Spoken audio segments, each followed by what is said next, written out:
मोहनलाल, घर से बाहर निकल। या तो मुझे मेरा कर्जा दे या फिर ये घर मुझे दे।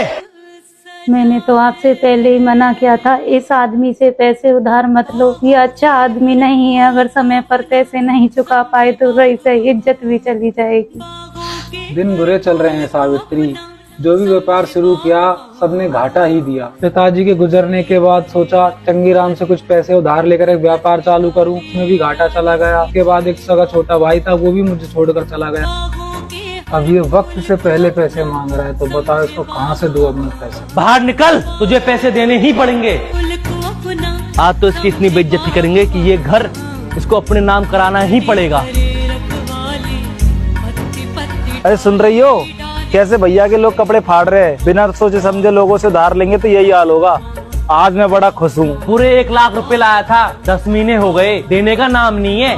बाहर पूरा मोहल्ला खड़ा होकर हमारी हंसी उड़ा रहा होगा। हे भगवान, ये दिन दिखाने से पहले तो मुझे मौत ही दे दे तू। अरे तू बाहर आ रहा है या फिर मैं अंदर आऊँ? तू देखती जा आज क्या ड्रामा होता है। बड़े ही लाड साहब थे, मुझे थप्पड़ मारा था ना उन्होंने, तो आज उनके साथ में यही होगा। ये लो जी, बाकी सब गहनों में से यही एक अमानत बची थी, इसे चंगीराम को देकर उससे कुछ दिन की मोहलत मांग लो। मौसम री तेरी ते हाय, मौसम री तेरी ते। क्या हुआ, तुम खुश नहीं हो? मूर्ख आदमी, बेइज्जती आपके पूरे खानदान की होगी। नहीं बल्कि हो रही है। वो 2 टके का आदमी आपके भाई की बेइज्जती कर रहा है और आप खड़े खड़े देख रहे हो। बड़ी अजीब बात है, आप उस पर हंस रहे हो। फिर से सजाए जब एक भाई की बेइज्जती होती है तो दूसरे भाई की भी इज्जत पर उतनी ही आंच आती है। जेठ जी ने उस दिन आप पर इसलिए हाथ उठाया था क्योंकि आप शराब पीकर मोहल्ले में हंगामा कर रहे थे। उस दिन वो आपका आपसी मामला था, इसलिए मैंने आपसे कुछ नहीं कहा। लेकिन आज इज्जत हमारे पूरे घर की जा रही है, मैं नहीं देख सकती। नहीं सावित्री, ये तुम्हारे सुहाग की निशानी है, मैं इसे नहीं ले सकता। मैं चंगीराम से वैसे ही हाथ पैर जोड़कर कुछ दिनों की मोहलत ले लूंगा, मैं इसे नहीं ले सकता सावित्री। मेरा सुहाग तो आप हो जी, मैं आपको झुकते हुए नहीं देख सकती। इससे अच्छा तो यह है कि मैं इस मंगलसूत्र का ही त्याग कर दूं। गले में काला डोरा पहन लूंगी, अच्छे दिन आएंगे तो मंगलसूत्र तो और बन जाएगा। तुम ठीक कहती हो, मुझसे बहुत बड़ी गलती हुई है, लेकिन अब तुम ही बताओ क्या करना है। करना क्या है, आप भी एक लट उठा लो, मैं भी एक लट उठा लेती हूँ, देखते हैं वो कितने बड़े सूरमा है। चलो ठीक है, अलमारी में 1 लाख रुपए पड़े हैं, उन्हें भी लेकर चलो।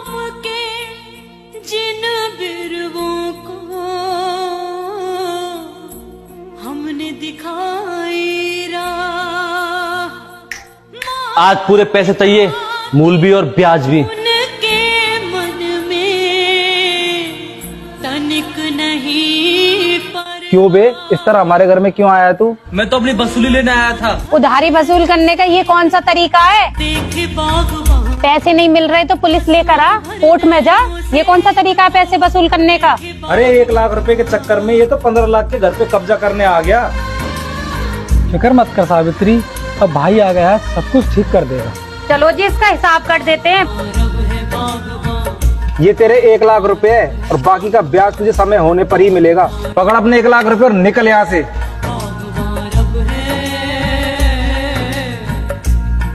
तेरा ये एहसान मैं जिंदगी भर नहीं भूलूंगा छोटे। मुझे माफ कर दो भैया, मुझे तो 3 साल पहले ही आ जाना चाहिए था जब आपका व्यापार डूब रहा था। मैं तो आज भी आपसे राजी नहीं था।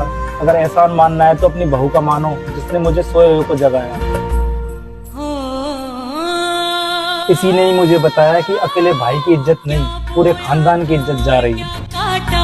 सोचे बागवान बेटा, मैं तुम्हारे माता पिता को प्रणाम करता हूँ जो उन्होंने तुम्हें ऐसे संस्कार दिए। बागवान